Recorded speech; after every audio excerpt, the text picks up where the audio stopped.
เกียมทดสอบเตาอบไม้ให้เป็นทานเนาะขนาด 2,200 ลิตรว่ายัดไม้อันนี้เป็นเผาเป็นไม้ตายแล้วเอามาเขือคืนกับหัวสีไข่มาใส่เดี๋ยวมารุ่นน้ำกันว่ามันสิเป็นทานแบบใดหลังจากเราอบแล้วเนาะมะเขือกับหัวสีไข่เขา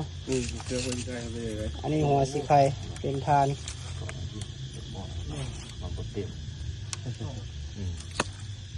อันนี้ก็คือมะเขือกับหัวสีไข่ที่เราเอาใส่เนาะ ผลงานเมื่อวานที่เราเจอ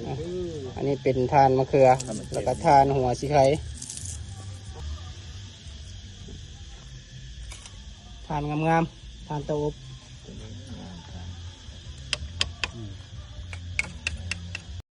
ก็ถือว่าสำเร็จการทดสอบเตา 2,200 ลิตรเตาอบไม้ให้เป็นทานสร้างสุข DIY แล้วก็เก็บทานออกเป็นทีมห้อยได้อยู่50 เป่าเนาะทานงามๆเลยผู้ใดสนใจเตาอบไม้ให้เป็นทานทักทายสบายดีหาสร้างสุข DIY ได้เนาะ